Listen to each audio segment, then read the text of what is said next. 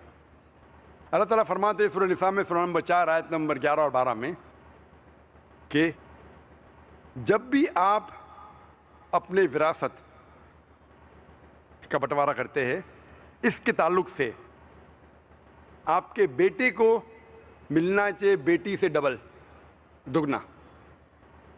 اگر صرف ایک بیٹی ہے تو اسے ملنا چاہیے آدھا. اگر 2 سے زیادہ بیٹی ہے تو اسے بانٹنا چاہیے 2/3 حصے میں.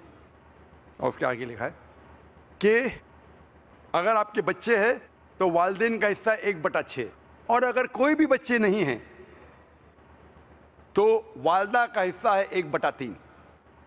لیکن اگر بھائی بہن ہیں تو ان کا حصہ ہے 1/6. یہ سارے حصے قرض چکانے کے بعد دیے جانے چاہیے. اللہ تعالیٰ فرماتے ہیں سورہ نساء میں سورہ نمبر 4 آیت نمبر 12 میں جو آپ کے بیویوں آپ کے لیے چھوڑتے ہیں، آپ کا حصہ ہے آدھا اگر کوئی بھی بچے نہیں ہیں، اور آپ کا حصہ 1/4 اگر آپ کے بچے ہیں.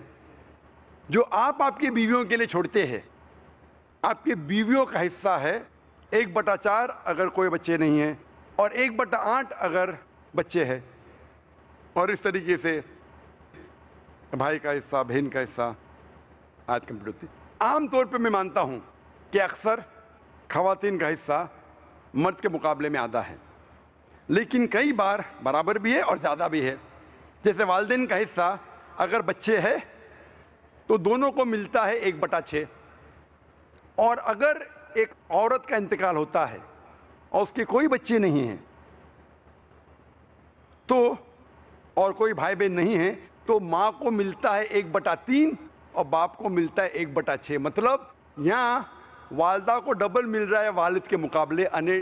کچھ وقت خواتین کو ڈبل بھی ملتا ہے، لیکن میں ماننے کو تیار ہوں اکثر خواتین کو مرد کے مقابلے میں ملتا ہے آدھا. مثال کے طور پہ بہن اور بھائی کا حصہ بہن سے ڈبل ہے. بیوی اور شوہر کا حصہ بیوی سے ڈبل ہے. اس کی کیا وجہ ہے؟ جیسے میں نے کہا کہ اسلام میں ساری معاشی ذمہ داری مرد کے کندھوں پہ اللہ سبحانہ تعالیٰ نے ڈالی ہے.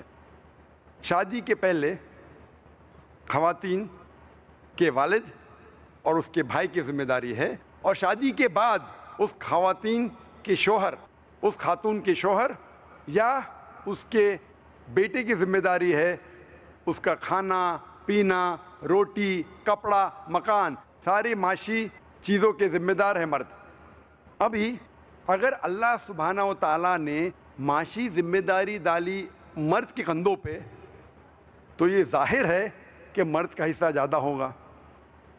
مثال کے طور پہ اگر ایک شخص کا انتقال ہوتا ہے اور باقی رشتہ داروں کو حصہ ملنے کے بعد بچ جاتا ہے 1.5 لاکھ روپیہ، اور اس کے پاس ایک بیٹا ہے اور ایک بیٹی ہے، تو شریعت کے حساب سے بیٹے کو ملتا ہے 1 لاکھ روپیہ، بیٹی کو ملتا ہے 50,000 روپیہ۔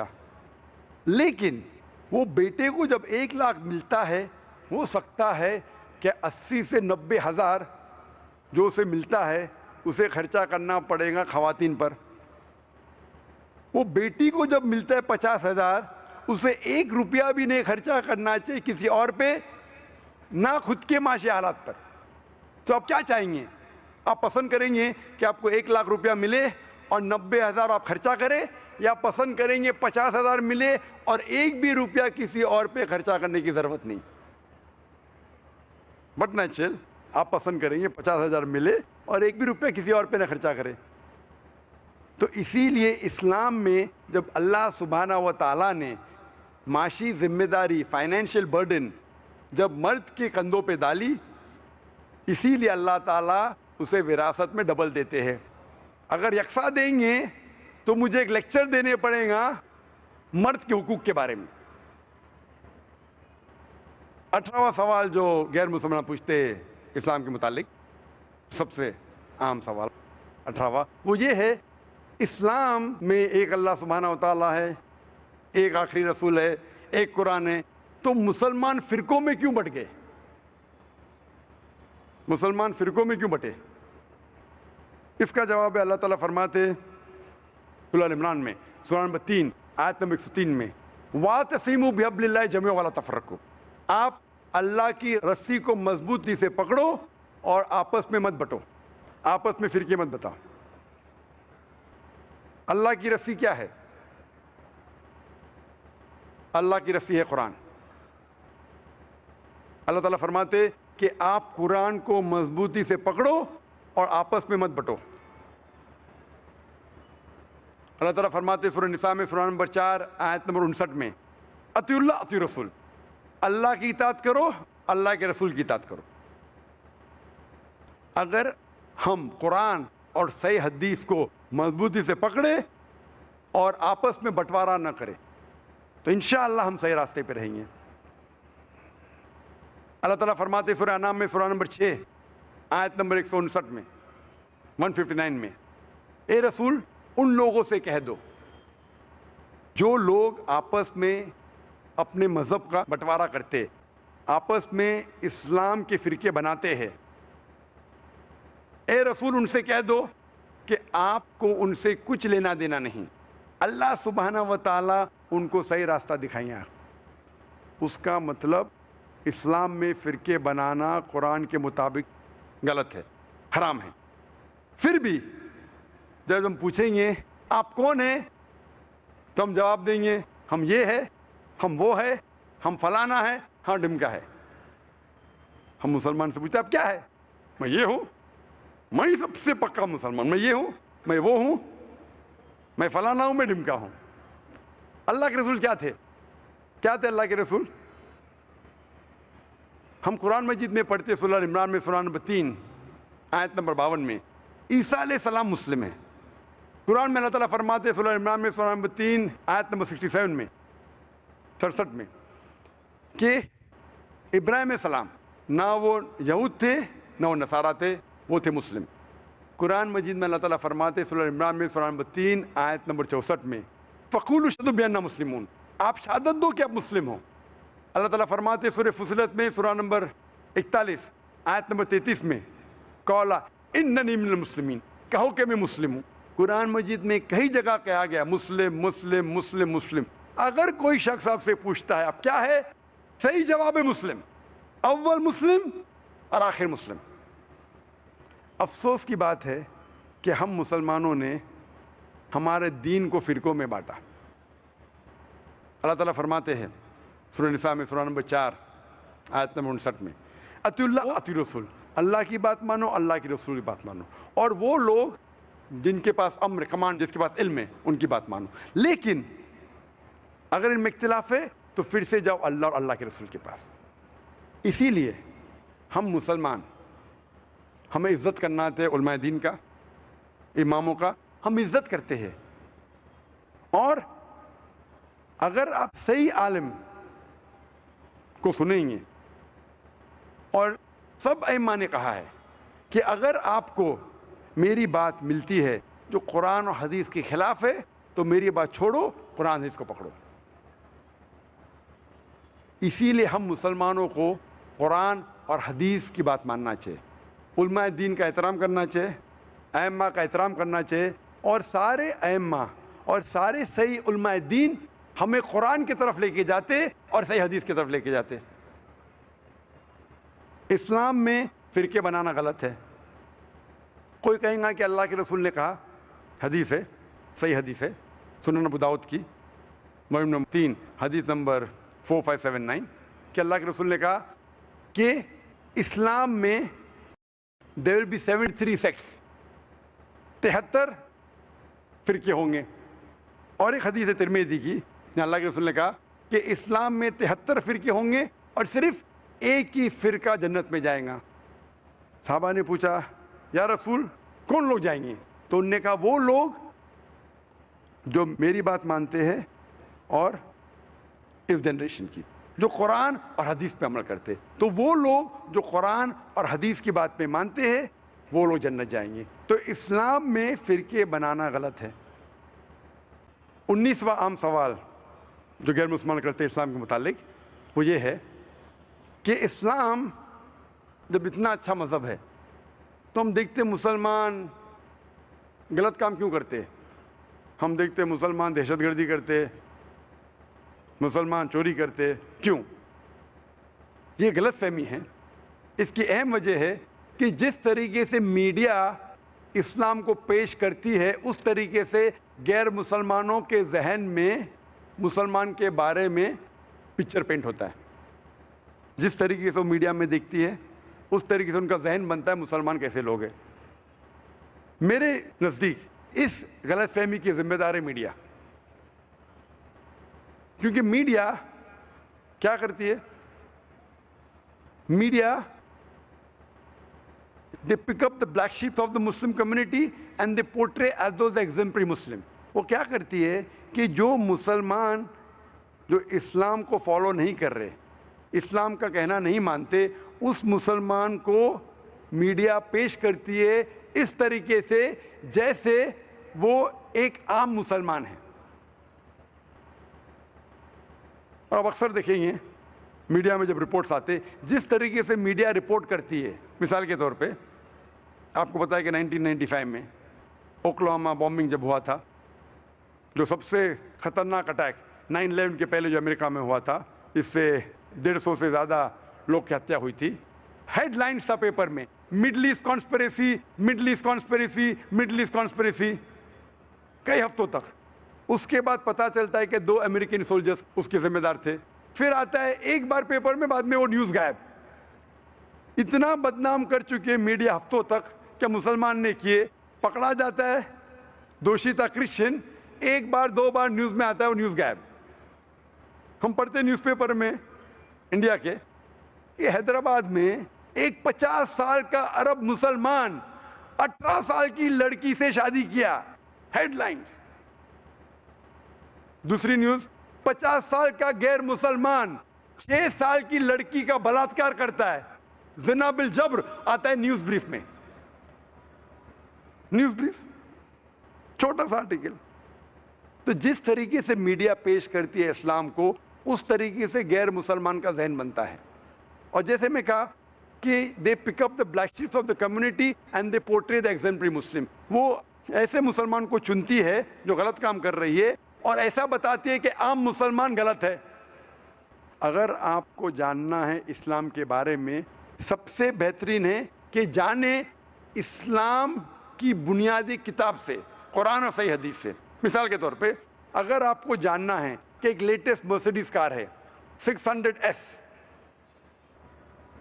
2011 ماڈل 2011 کی ماڈل ہے. آپ کو جانچنا ہے کتنی اچھی کار ہے. اس کار میں اسٹیئرنگ ویل کے پیچھے بیٹھتا ہے ایسا انسان جو ڈرائیونگ جانتا ہی نہیں, اور وہ کار کو ٹھوکتا ہے. میں یہ پوچھنا چاہتا ہوں کون ذمہ دار ہے؟ کار ذمہ دار ہے کہ ڈرائیور ذمہ دار ہے؟ آپ کسے ذمہ دار ٹھہرائیں گے, کسے قصوروار ٹھہرائیں گے, کار یا ڈرائیور؟ ڈرائیور. آپ کو جاننا ہے کار کتنی اچھی ہے تو اس کے اسپیسیفکیشن دیکھو, اس کا گیئر ریشو کیا ہے, اس کا پک اپ کیا ہے, اس کا فیول ایوریج کیا ہے, اس کے سیفٹی میجرز کیا ہے, کتنے ایئر بیگز ہے, پھر آپ کو پتہ لگے گا وہ کار کتنی اچھی ہے. اسی طریقے سے اسلام کو جاننے کے لیے مسلمانوں کو مت دیکھو, قرآن حدیث پڑھو, پھر آپ کو پتہ چلے گا اسلام کتنا اچھا مذہب ہے.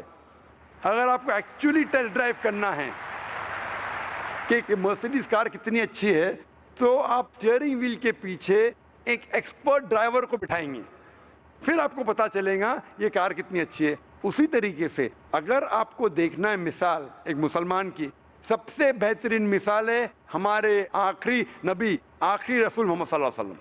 اگر آپ محمد صلی اللہ علیہ وسلم کی سیرہ پڑھیں گے آپ کو پتہ چلے گا یہ اسلام کتنا اچھا مذہب ہے. 20واں عام سوال, آخری عام سوال جو غیر مسلمان پوچھتے ہیں اسلام کے متعلق, وہ ہے کہ اکثر مذاہب اپنے ماننے والوں کو اچھی بات سکھاتے ہیں. اکثر مذاہب سکھاتے اچھی بات, تو ہمیں اسلام قبول کرنے کی ضرورت کیا ہے؟ سب مذہب سکھاتے اچھی بات, تو اسلام قبول کرنے کی ضرورت کیا ہے؟ اس کا جواب یہ ہے, میں مانتا ہوں کہ اکثر مذہب جو بنیادی بات ہے وہ انسانوں کو اچھی سکھاتے ہیں, لیکن اسلام اچھی بات سکھانے کے علاوہ ایک ترتیب بتاتا ہے جس سے آپ وہ اچھی بات کو عمل میں لا سکے. مثال کے طور پہ سارے مذاہب سکھاتے کہ چوری کرنا غلط ہے. ہندو دھرم بولتا ہے چوری کرنا غلط ہے, عیسائی دھرم کہتا ہے چوری کرنا غلط ہے, اسلام کہتا ہے چوری کرنا غلط ہے. تو اسلام اور دیگر مذاہب میں فرق کیا ہے؟ فرق یہ ہے کہ اسلام یہ بتانے کے علاوہ کہ چوری کرنا غلط ہے, آپ کو بتاتا ہے ایسا طریقہ جس سے معاشرے میں چوری ہی نہ ہو. اسلام کا ایک ارکان ہے زکوٰۃ, جس میں کہا گیا ہے کہ ہر امیر انسان جس کے پاس 85 گرام سونے سے زیادہ بچت ہے, اسے ہر سال, ہر قمری سال اسے 2.5% غریبوں میں بانٹنا چاہیے. اگر ہر امیر انسان زکوٰۃ دے, غربت دنیا سے مٹ جائیں گی, ایک بھی انسان بھوک کے ذریعے نہیں مرے گا. اس کے بعد قرآن مجید میں اللہ تعالیٰ فرماتے سورہ مائدہ میں سورہ نمبر 5 آیت نمبر 38 میں, اگر کوئی چوری کرتا ہے چاہے مرد ہو یا عورت, اس کا ہاتھ کاٹو. غیر مسلمان کہیں گے ہاتھ کاٹنا آج کی تاریخ میں 21 سینچری میں اسلام کتنا ظالم مذہب ہے, کتنا بے درد مذہب ہے. اور وہ سمجھتے ہیں کہ اگر آپ سعودی عربیہ جائیں گے, جہاں یہ قانون نافذ کیا گیا, یہ قانون جو فالو کیا جاتا ہے, چور کے ہاتھ کاٹے جاتے, وہ سمجھتے ہیں کہ ہر دوسرے انسان کو آپ ملیں گے اس کے ہاتھ کٹے ہوئے ہوں گے. میں سعودی عربیہ الحمدللہ 50 بار سے زیادہ جا چکا ہوں, ایک بار بھی میں نے کبھی بھی کوئی بھی انسان کے ہاتھ کٹے ہوئے نہیں دیکھے. میں یہ نہیں کہنا چاہتا ہوں کہ کسی کے ہاتھ نہیں کٹے, ہوں گے, کٹے ہوں گے, لیکن اتنا عام نہیں ہے جتنا غیر مسلمان سمجھتے کہ ہر دوسرے آدمی کے ہاتھ کٹے ہوئے. اور ہم سمجھتے ہیں کہ یو ایس اے تعلیم یافتہ ملک, ایک ایڈوانسڈ, ہم سمجھتے most advance country in the world, سب سے ترقی یافتہ ملک یو ایس اے. آپ جانتے ہیں یو ایس اے ایک ایسا ملک ہے, اگر ٹاپ 10 لیں گے آپ, سب سے زیادہ جس میں چوری ہوتی ہے ٹاپ 10 میں سے ایک ملک ہے یو ایس اے.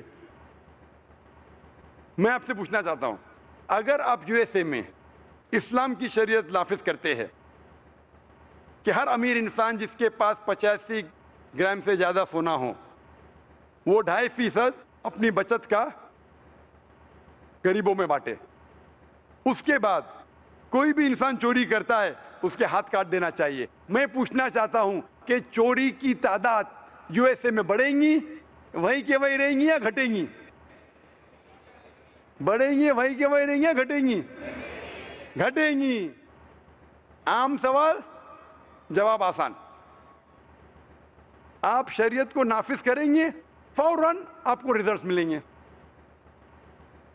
اسی لیے میں کہتا ہوں سارے دنیا میں اگر کوئی دیش ہے، اگر کوئی ملک ہے جہاں سب سے کم چوری ہے، وہ سعودی عربیہ میں۔ اگر کوئی ملک میں سب سے کم چوری ہے وہ ہے سعودی عربیہ میں۔ میں یہ نہیں کہتا ہوں کہ سعودی عربیہ کی پولیس وہ طاقتور ہے یا انٹیلیجنٹ ہے، کیونکہ جو قانون ہے وہ اللہ کا قانون ہے۔ اگر سعودی عربیہ اس قانون میں کچھ کمی کریں گی، ہاتھ کاٹنا بند کریں گی، تو سعودی عربیہ میں بھی چوری شروع ہو جائیں گی۔ اسی لیے میں کہتا ہوں کہ اسلام میں اچھی باتیں سکھانے کے علاوہ یہ بھی تعلیم دی جاتی ہے کس طریقے سے وہ چیز اس معاشرے میں قائم کی جائے۔ اور ایک مثال دینا چاہتا ہوں میں آپ کو۔ ہر مذہب کہتا ہے کہ بلاತ್ಕಾರ کرنا، عورت کو چھیڑنا، زنا بالجبر غلط ہے، حرام ہے۔ ہندوازم کہتا ہے، کرسچینٹی کہتی ہے، اسلام بھی کہتا ہے۔ لیکن اسلام یہ کہنے کے علاوہ کہ عورت کو چھیڑنا، عورت کا بلاತ್ಕಾರ کرنا، زنا بالجبر کرنا حرام ہے، یہ بھی دکھلاتا ہے کس طریقے سے یہ معاشرے میں ممکن ہو۔ اسلام میں حجاب ہے۔ اکثر لوگ مقررین خواتین کے حجاب کے بارے میں ذکر کرتے ہیں اپنی تقریر میں۔ اللہ سبحانہ و تعالیٰ قرآن مجید میں پہلے ذکر کرتے ہیں مرد کے حجاب کے بارے میں، پھر کرتے ہیں عورت کے بارے میں۔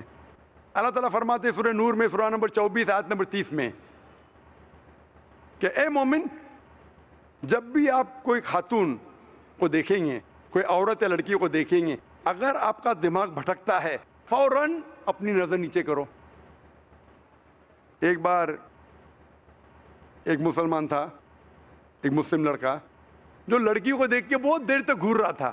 میں نے کہا بھائی صاحب کیا کر رہے، غلط ہے۔ اس نے کہا ہمارے رسول نے کہا کہ پہلی نظر معاف ہے، دوسری حرام ہے، میں نے ایک نظر بھی مکمل نہیں کی اب تک۔ اس کا مطلب یہ نہیں کہ آپ 10 منٹ بنا پلکائے جھپکائے لڑکی کو دیکھو، گھورو اور کہو کہ نظر ہی پوری نہیں ہوئی۔ اللہ کے رسول کیا کہنا چاہتے تھے؟ اللہ کے رسول یہ کہنا چاہتے تھے کہ اگر غلطی سے آپ کوئی لڑکی کو دیکھتے ہیں تو دوبارہ مت دیکھو، تاکہ آپ اس کی زینت کو دیکھ کے عیش کرو۔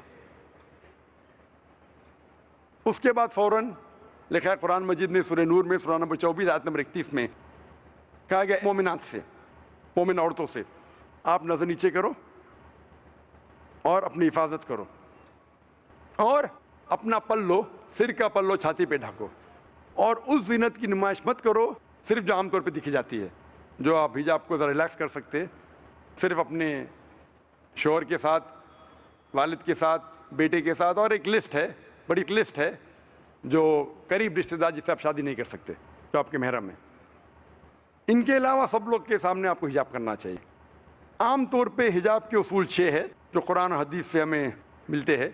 پہلا اصول ایکسٹینٹ، کون سا حصہ جسم کا ڈھکا ہونا چاہیے۔ آدمی کے لیے ناف سے لے کے گھٹنے تک کم از کم، اور عورت کے لیے سارا جسم، صرف چہرہ اور ہاتھ ہتھیلی تک دکھ سکتا ہے، اس کے علاوہ سارا جسم ڈھکا ہونا چاہیے۔ دوسری شرط، کپڑے اتنے چست نہیں ہونا چاہیے جس سے آپ کو فگر نظر آ سکے۔ تیسری شرط، کپڑے خفیف پتلے نہیں ہونا چاہیے، ٹرانسپیرنٹ، جس کے تھرو آپ دیکھ سکے۔ چوتھی، کپڑے اتنے بھڑکیلی نہیں ہونا چاہیے جس سے دوسرا جنس متاثر ہو۔ پانچویں شرط، کپڑے دوسرے جنس کے نہیں ہونا چاہیے، عورت مرد کے کپڑے نہیں پہننا چاہیے، مرد عورت کے نہیں پہننا چاہیے۔ اور چھٹی شرط، کپڑے دوسرے مذاہب کی نشانی نہیں ہونا چاہیے۔ یہ 6 شرطیں۔ اور اللہ تعالیٰ فرماتے سورہ احزاب میں سورہ نمبر 33 آیت نمبر 59 میں کہ اے رسول کہہ دو اپنی بیویوں سے، اپنی بیٹیوں سے اور مومن عورتوں سے کہ جب بھی وہ باہر جائے وہ جلباب پہنے، تاکہ لوگ اسے پہچان سکے اور لوگ انہیں نہ چھیڑے۔ قرآن میں لکھا گیا ہے کہ اللہ تعالیٰ نے حجاب فرمایا ہے خواتین کے لیے، جلباب مطلب ایک اوور کوٹ، تاکہ لوگ انہیں پہچان سکے اور انہیں نہ چھیڑے۔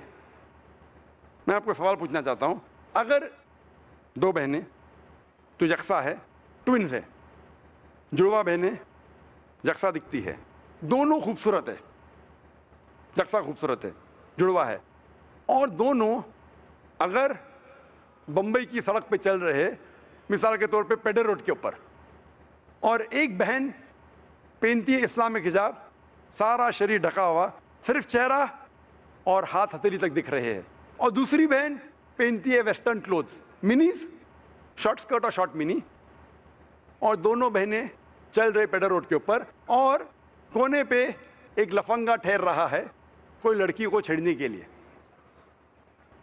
میں آپ سے پوچھنا چاہتا ہوں، کون سی لڑکی کو چھیڑیں گا؟ کون سی بہن کو چھیڑیں گا؟ وہ بہن جو اسلامک حجاب پہن رہی ہے کہ وہ بہن جو ویسٹرن کلوز پہن رہی ہے؟ ویسٹرن کلوز، مغربی لباس۔ آسان سوال، آسان جواب۔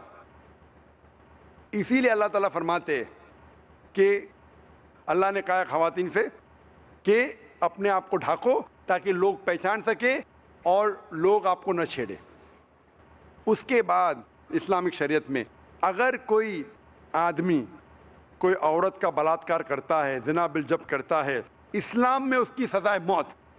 غیر مسلمان کہیں گے سزائے موت؟ آج کی تاریخ میں 21ویں صدی میں اسلام ایک ظالم مذہب ہے، بے درد مذہب ہے۔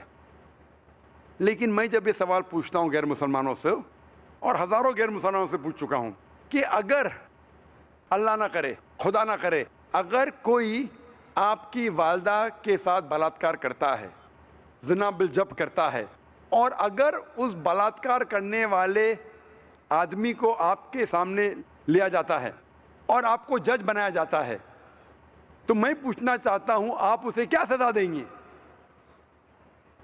100% غیر مسلمانوں نے کہا ہم اسے دیں گے سزائے موت۔ کچھ غیر مسلمانوں نے کہا میں تو اسے تڑپا تڑپا کے ماروں گا۔ تو یہ ڈوگلے پنا کیوں؟ آپ کے والدہ کو کوئی ریپ کرتا ہے، بلاತ್ಕಾರ کرتا ہے، آپ کہتے سزائے موت۔ دوسرے کسی والدہ کا ریپ ہوتا ہے، بلاತ್ಕಾರ ہوتا ہے، آپ کہتے سزائے موت ایک دم خطرناک سزا ہے۔ کیوں؟ ڈوگلے پنا کیوں؟ آپ جانتے ہیں کہ آج کی تاریخ میں ہم سمجھتے ہیں کہ یو ایس اے سب سے تعلیم یافتہ ملک ہے، سب سے ترقی یافتہ ملک ہے۔ آپ جانتے ہیں کہ یو ایس اے میں ریپ بڑی تعداد میں ہوتا ہے۔ According to F B I statistics of 1990، F B I statistics سن 1990 میں کہتے ہیں اسٹیٹسٹکس کہ ہر روز 1756 ریپ ہو چکے ہیں۔ اگر 1996 کی اسٹیٹسٹکس کے حساب سے، نیشنل کرائم انویسٹیگیشن بیورو کے حساب سے، U S department of justice, وہ اسٹیٹسٹکس کہتی ہے کہ ہر روز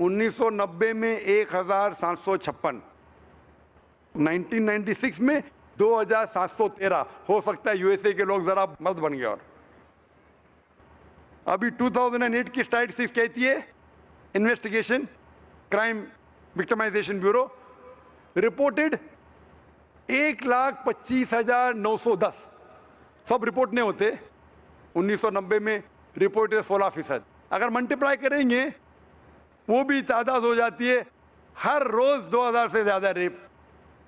امریکن اسٹیٹسٹکس کہتی ہے ہر 32 سیکنڈ میں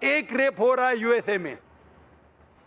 میں یہاں تقریر 2 گھنٹے سے کر رہا ہوں، اس 2 گھنٹے میں 200 سے زیادہ ریپ ہو چکے ہیں یو ایس اے میں۔ میں آپ سے پوچھنا چاہتا ہوں کہ اگر ہم اسلامک شریعت یو ایس اے میں نافذ کریں، ہر مرد کوئی لڑکی کو دیکھتا ہے اسے نظر نیچے کرنا چاہیے، ہر خواتین حجاب میں ہو، سارا جسم ڈھکا ہونا چاہیے، صرف چہرہ یا ہاتھ دکھ سکتا ہے۔ اس کے بعد اگر کوئی مرد